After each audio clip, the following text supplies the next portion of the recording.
Hello everybody, welcome to Money Law. My name's Yasha Saba, and today's episode we're going to talk about your 70s and 80s. If you've been following us on our previous episodes, we've been talking about what is life like financially, emotionally, health as you age through the decade. Today, you are now in your retirement years. You are now at the end of your career. You are now starting to feel the pains of aging and growing up. And we're going to touch on just some of those feelings today and let you know what you can do to prepare yourself to thrive in this decade.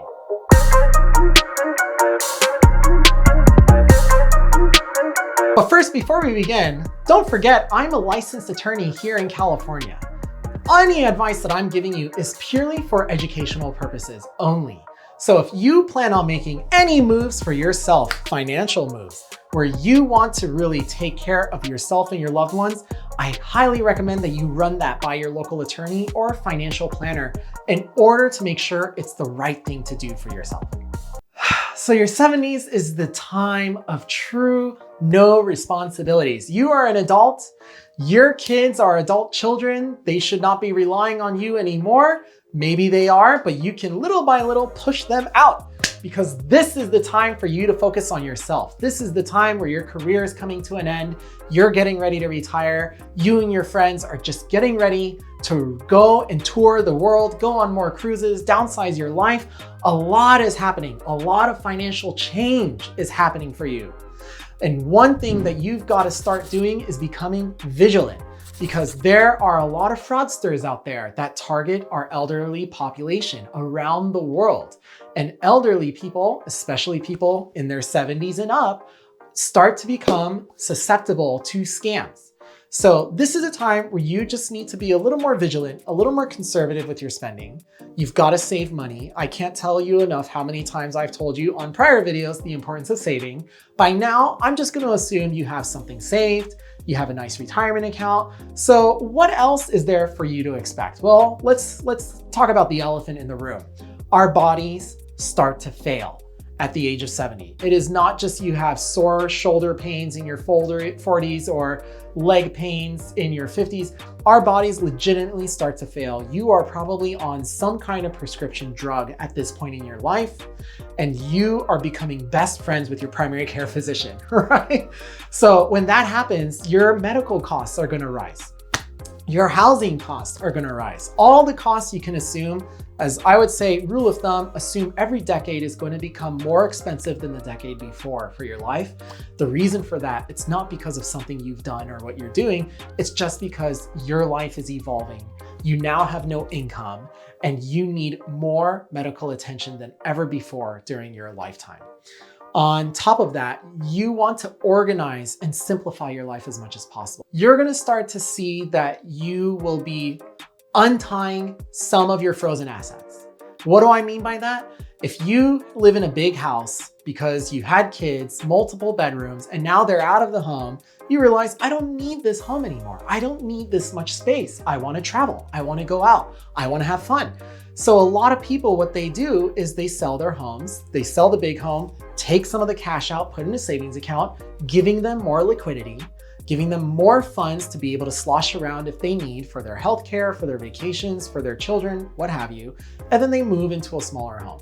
Ultimately, you find a little bit more liquidity in life when you hit your 70s and you start to downsize. You simplify things for yourself because you realize in life, having such a complicated life doesn't make any sense at this point. When you've hit your 70s, you're a lot wiser. You've had a lot of experiences. You've seen death by this time.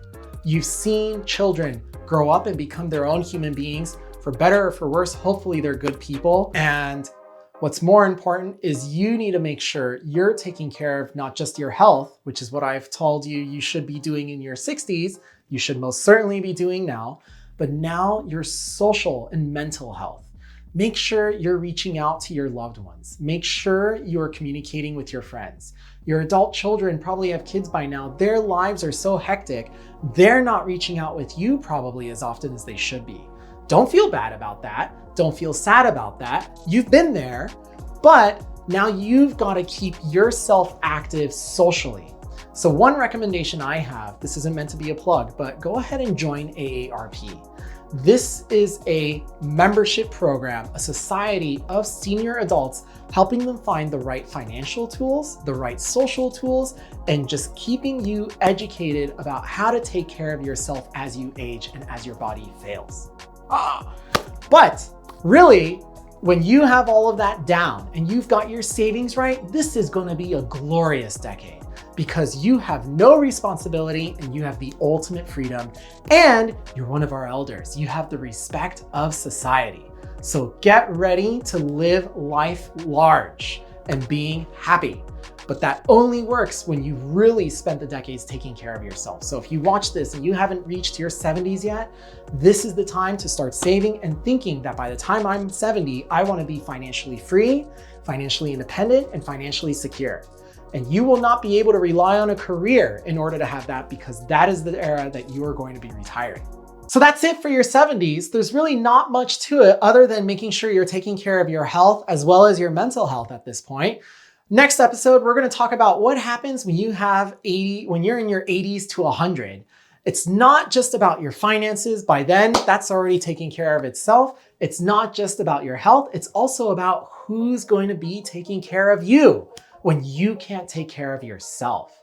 So stay tuned. If there's any topics that we talked about that you want us to do a deeper dive on, please share that with us in the comments. I'd love to hear your opinions. After that, I'm Yasha Saba signing off. This is Money Law. Remember, is it your money or theirs?